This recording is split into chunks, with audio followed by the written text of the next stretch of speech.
The guy called me, literally trusted source, big player in the industry. Calls me and says, hey, something weird's going on. I'm like, what do you mean?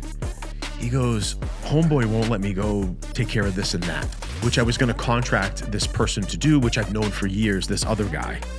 He was supposed to contract and go down to the facility and go do some work on our behalf. And he goes, it's really weird. He won't let me go. What? What are you talking about? Why won't he let you go? The facility didn't technically exist. And it is what it is. But I learned a lesson to verify. Go to the facility.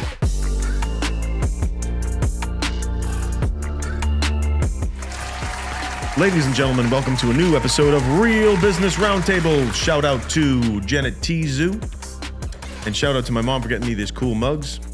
And our non-sponsor for today is Jocko Go. Real energy, zero crash, balanced energy, increased focus, and supports memory. Not a sponsor, just showing some love. We're going to do it so much that he's not ever going to, he's just going to be like, why would we ever pay them? They just keep shouting it out. Because we love it. All right, so today we're going to go over some common business questions. Similar to the other episodes, common business questions. One came from a viewer. So the first question here is, what is the backstory of Jake and Andy? Oh. How did you start? Oh, shit. All right. So I'm a car guy. I love cars. That's a fucking Fortnite. There is a local car show. Yeah. Went to the car show and doing my thing or whatever.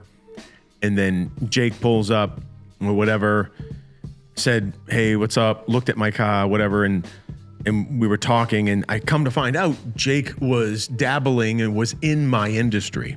Okay. So I was like, hey, what is this? What do you do? Oh, hey, I'm in digital marketing too. Oh, hey, how many clients do you have? Oh, what's this? What's that? What's that? Then I come to find out, oh, hey, just like any small marketing consultant, they have challenges with managing business development, sales, client success, client fulfillment. Okay, that's a challenge. And there's my logic gears went, and he's talking about, I was running this campaign, I was doing that, but I was just doing that.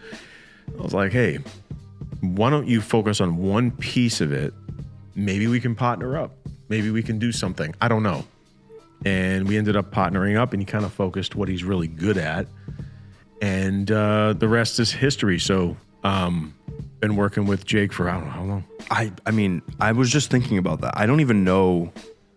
I think I was like 19 when we first started talking. Long time, yeah. No, 20. Well, oh yeah. And then it was because I remember that you invited me to that holiday thing, but I had just turned. No, it was before. Okay, so I was 20. Yeah, 20 years old. Okay, yeah. So since he was 20 years old, been working towards business development, nurturing, talking to clients, all that stuff. So yeah, that's where it started, and we are plugging away. Yeah. Let's get. I remember that. I remember that day. I was like, it was like a hot summer day. We talked about this. This is actually like one of the first episodes we ever did. It was a really, really hot day. It was boiling out, and I left my car, and I just walked up, and I was just talking to him. I saw him standing next to his car, and I was like, oh shit! Like I think it was like you were like one of the only guys there too, like you were one of the only cars there. Yeah, I think people were starting to head out. Yeah, and I walked up. I was like, hey, what up? What up? And then the rest is history. People were starting to head out and all that stuff. Okay, so let's go through these common business questions. We just got interrupted for a random thought about the Nitro Starbucks coffee. And if you've seen this in other episodes, it's super funny. They told me I could not order a Trenta, which is the 30-ounce option. A Trenta Nitro. Yeah. And I'm like... Try to go into a Starbucks and order a Trenta Nitro. They won't let you. And I'm like... You know what? Give me two. Give me two mediums. I don't think you can get a large. No. It's a medium. Now I was like, give me two mediums right now. 2 of the largest ones you can make. So I left with 2 mediums, double fisted, and right? And me and Jake are driving, and I'm like, I don't know what's going on. Well, it's funny because like I was just saying a week before, he was saying, I had no idea. Dude, I've been having like heart palpitations. And I'm like, damn, dude. So the following week, we're on the road, and I stop at the same Starbucks. Give me 2 of those. And then the manager goes, who ordered the 2 nitros? She comes over all concerned. She goes, wait, no. You went to order a Trenta Nitro. And they were like, we don't let you. Remember? And no other Starbucks would tell you. So that's why. They wouldn't tell me why. Yeah, and they explained why. And then the manager was like, listen, these are very powerful. It's like 600 milligrams of caffeine. It's One? No, because he would get 2 of them. Oh, so 300 each. Yes. Okay. That's still, yeah.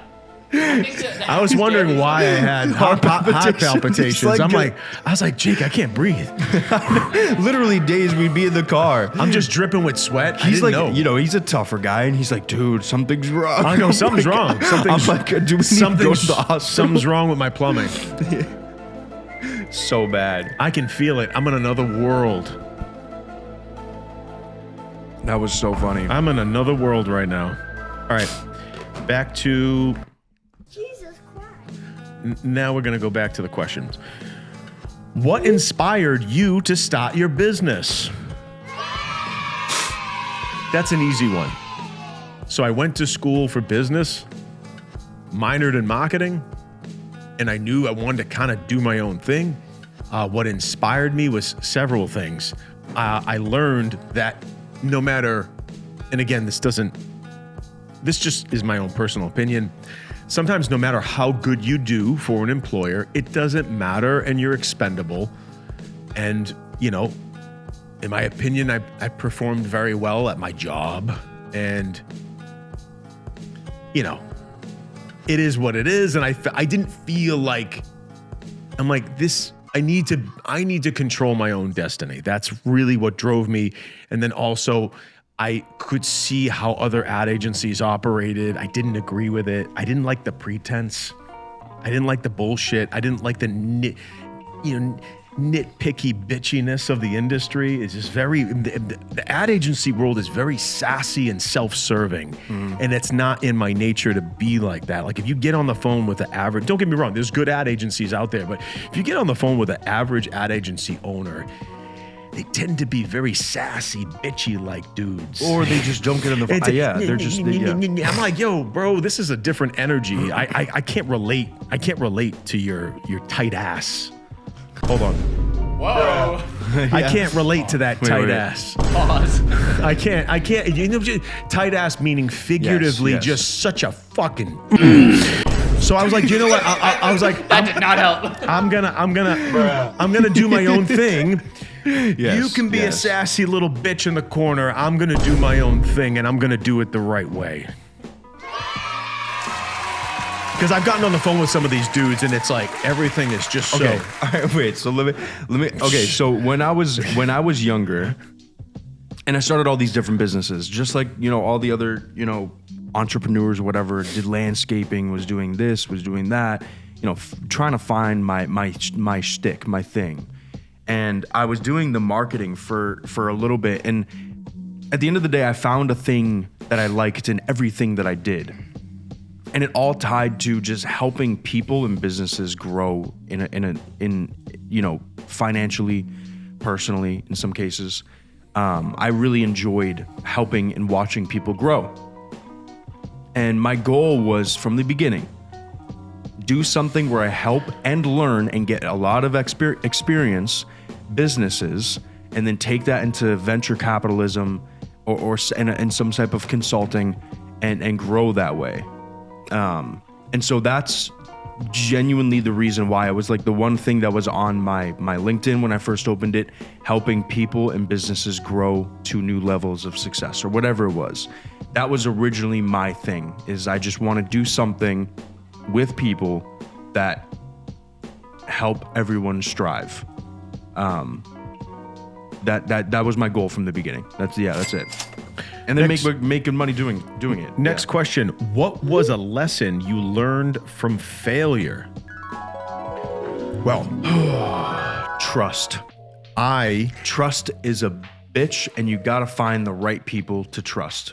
a lesson that I learned in business from failure is when you work with a vendor, when you work with a vendor and they say, excuse me. Bruh. Excuse me. Bruh. I was trying to find it. Shout out to Jocko Willing for this bubbly drink. It's giving me a little bit of some burps. I apologize. All right, so we got to focus. Oh my God!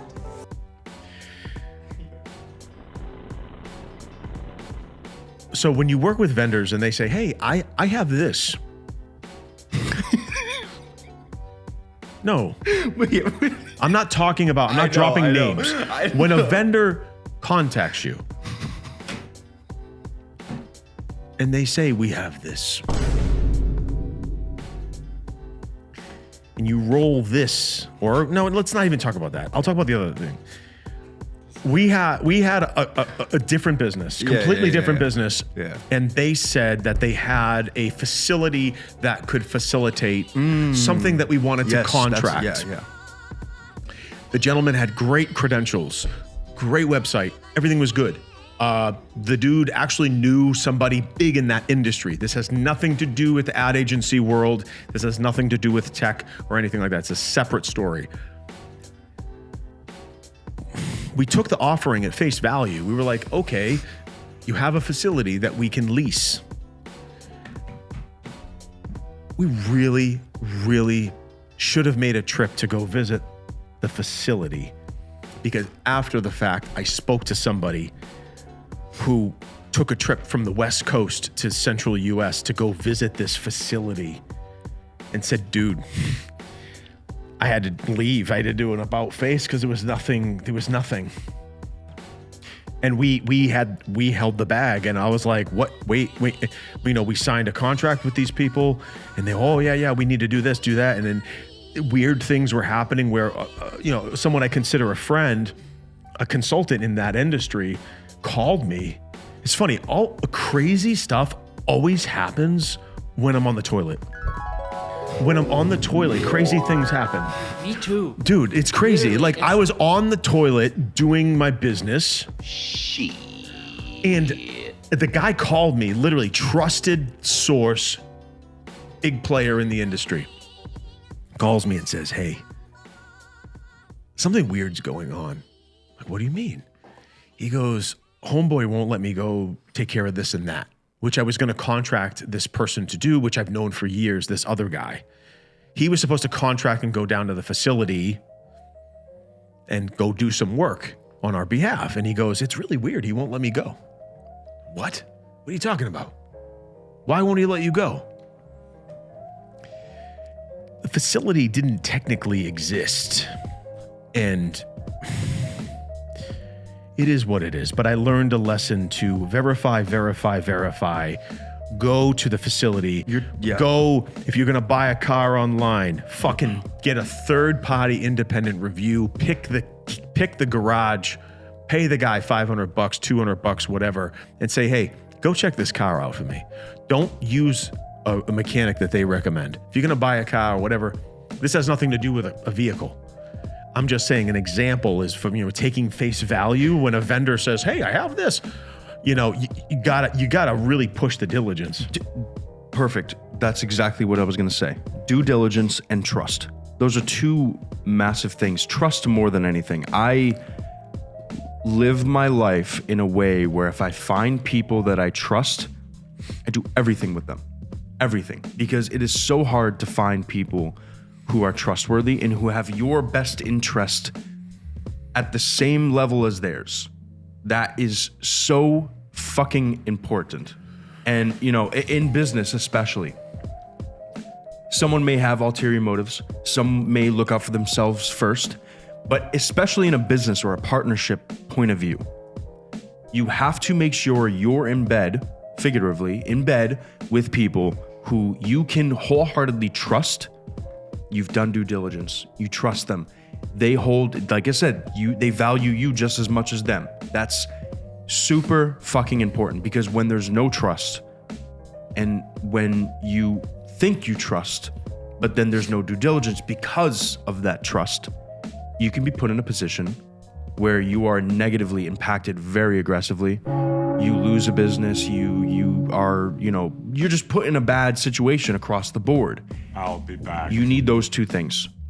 Trust being most important. You can even ask some of the guys here, Sam, a photographer, guy who works in the back.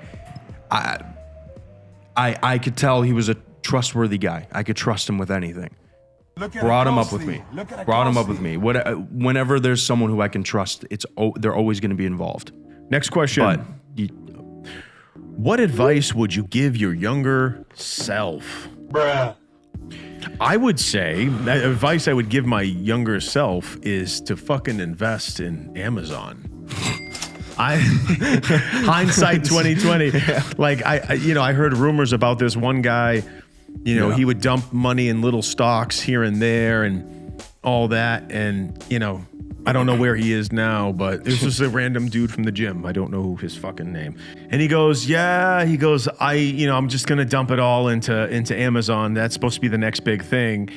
And I did the math and it was like a increase of 88 million. Oh yeah, he got a lot of money out of it. He got a lot. Silly. Well, like I said, he also, when he made a decent amount, he told me that he put it all back in and just day traded. He just used it to day trade. Wow.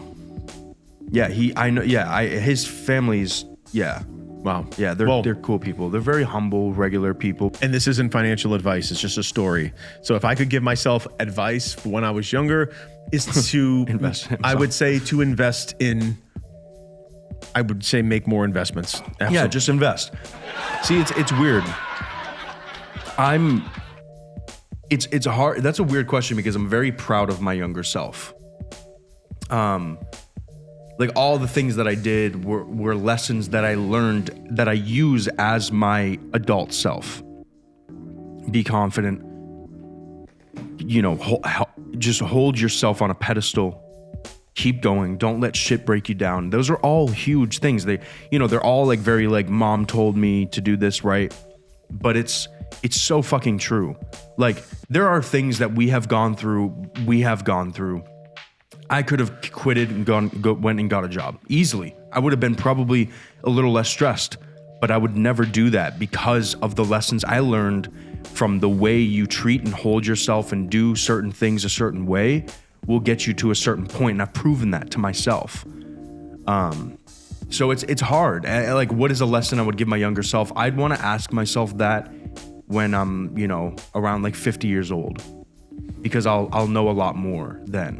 But I feel like I'm still young and doing and learning. So that's an interesting question. Next question. What is your morning routine? What? Fucking wake up. Oh, okay. So my morning routine goes like this. I wake up. I usually let the natural sun that comes through the window hit my eyes. I get up, walk to the bathroom, do my business. I pour myself an iced coffee. Yes, I like iced coffee in the morning.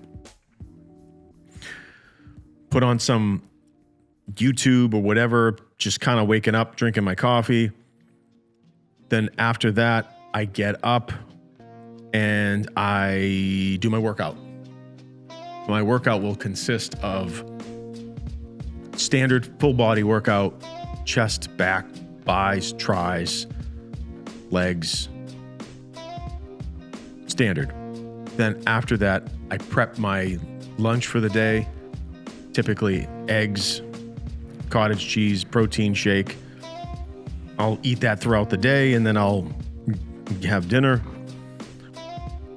After I prep my lunch, I go straight in the shower, get ready, and head to my first appointment for the day. That's pretty standard. Mine changes a lot, but there some mornings I can't do certain things that I want to do. Right, something comes up, I have to take care of it, jump right on it, whatever. But most of the time, I'll wake up and the first thing I do is go right into the bathroom, splash water on my face, just kind of just clean up, right? I'd like wake up, take care of my shit, clean up, brush my teeth, whatever. Make a latte, sit on the couch in the sun, and just try to like get my mind right for the day. Sometimes I'll work out, sometimes I can't get to it. I would like to, but sometimes I don't. I mean, it's pretty simple, pretty fucking simple stuff. See, the thing is it's interesting. In the winter, it is harder for me to wake up in the morning. It is so hard. I don't know why. I wake up and I'm cold, and the outside is white. It's just very white, and I'm just like, fuck me. I don't want to do this. That's what the winter does to me. But if I'm in the fucking summer, if I'm outside and there's palm trees, I walk outside. I don't put shoes on. I ground myself. I feel fucking good. I drink a coffee. I let the sun hit me while I'm drinking my iced latte. I feel good. Look at it closely. Look at it closely. But in the winter, it's just, but like that, all jokes aside, that's like what I like to have my morning is just very like, wake up early, give myself time to just prepare my brain and my thoughts and everything. Yes! Get in the sun, ground myself, have coffee, clean myself up, and feel good. Listen to some music. I love mornings. There's this I know not everyone's going to like this, but there's man. I did it. I love how bored Andy gets when I talk. Go ahead. There's a certain playlist of music that I play in the morning. I'm going to show it right now. So the account is called Inner Deep Radio. This is the type of music that plays. It's called Inner Deep Radio. And so I have those Philips Hue lights, and I'll turn them on to like the sun light color, and I'll have the shades open and everything, and I'm just sitting there with a coffee, and I'll just listen to stuff like this. Very good, like just awake, like.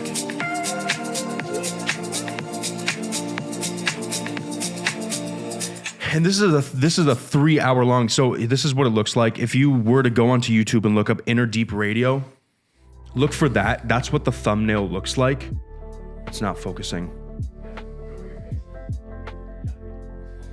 Okay. But that's that. I love their shit, and playing it early in the morning, it just really gives you like I don't want to get into like vibrations and shit like that, but it makes you feel good if you listen to some smooth, EDM house music kind of vibes, if you like it, right? It just gets me really in the mood. So that's what I like to have my mornings be like, but sometimes that just doesn't happen. If I wake up at 8 in the morning and I already got people calling me about shit. Next question. What is a common myth in your industry? That everyone's the same. That's one thing I'll say. And honestly, it's such an obvious. When I get on the phone with someone new, a prospect, whatever, they're like, "Oh, everyone over there's the same." Yeah, No. they try to put you in a box and compare you to other people, and it's kind of like, well, there are good people out there. Yeah, I would say a common myth in our industry is that someone in the advertising world or marketing world or promotion world, that they can give guarantees. That is not. That's a myth. So you see a lot of fly-by-nights. Oh, I'm going to guarantee this. Listen to me clearly. You can't make a guarantee on an unknown. You can do the best job that you can. The chips are going to fall in different ways. You're going to see, if you grab, you grab a bunch of marbles and you throw them, they're going to land in different spots. You can make best practices, but to make a guarantee on an unknown, can't do it. It's a myth. It's a myth in our industry. Sometimes people ask it, and I'm like, dude, who told you this? I'm responsible for helping you and positioning you. Fuck you! I'm trying to help you, motherfucker. I'm just trying to help the business grow. I'm just trying to run your ads. I'm trying to do all this stuff. And one campaign may be mind-blowing. Like, what? And then one campaign might be like, all right, hey, not bad. Like, every campaign's different. And, sometimes the people in our industry make guarantees because I think they think they're supposed to. That, in my opinion, is a myth. Yeah, there are certain guarantees that you can't follow. You can't. There's certain things you can, but then there's certain ones you can't. But my misconception is that everyone is the same. That is not true. Every human is different. Every intent is different. There are people out there. Every campaign's different. Yeah. There you go. It says, what do you see as the next big trend or challenge in your field? Well, we all know that is that people are trying to force feed AI as the all-knowing solution to everything. And I just, in my opinion, don't think it's there yet. And usually my intuition's not on point, but very close. I have a feeling we are due for a new platform, for a new media type, for something that is going to be adapted by the masses. A platform, right? Like, I remember there was like different types of platforms that were trying to come out. TikTok was a big one, for example. I mean, TikTok is a platform that came out that, you know, that people had adapted. I have a feeling that there's going to be a new form of advertising. There's going to be a new platform, something. The industry is due for something new, and it's going to happen within the next 3 years. I have a feeling. I don't know what it's going to be. I know that you're going to be able to advertise through AI. They're working on that right now. Our team is looking into it and becoming, you know, professionals in it. But if that's going to be the new thing, I'm not sure. If it's going to be some sort of AI marketing that's not like using AI to control your advertising spend and your keywords and stuff, more so of a platform in a sense. I think that that's next. And obviously as marketers, that is something that we have to capitalize on and get on top of and learn and help businesses take advantage of. But, you know, AI has been a trend for a while. People have already, you know, accepted it and use it and all that stuff. So I don't think that's going to be going anywhere or becoming more popular. But yeah, I have a feeling there's going to be a new platform, new something, but it's not here just yet. But we'll probably hear about it soon. Yeah. Next question. Nope. How do you set a marketing budget? This is a good one. Easy. The standard, I guess you could say, the most popular one is you take 10% of your top line revenue. So if your company does $1 million in gross revenue, you apply 10% of that number, which is $100,000 annually, into anything related to typically growth, which would be advertising, marketing, promotion, anything that's designed to push the numbers of the company. That's standard. Sometimes people base it on 10% of gross profit. Sometimes people are extra motivated and they'll push it to 20%. Or 10% of their goal. Well, I've heard of very well-known furniture companies that bump that number to 30%, which is insane. And now they're like a household name, and everybody knows the name. And that's one of the success stories that I heard about, where someone bumped that number to 30, and you know, so or sometimes if somebody has funding or access to resources, they can say, well, I want to hit 10 million in sales. I'm going to invest 1 million into the efforts per year to move towards that. And that's just the industry standard. Obviously you can be frugal about it, you're conservative, you can pull back.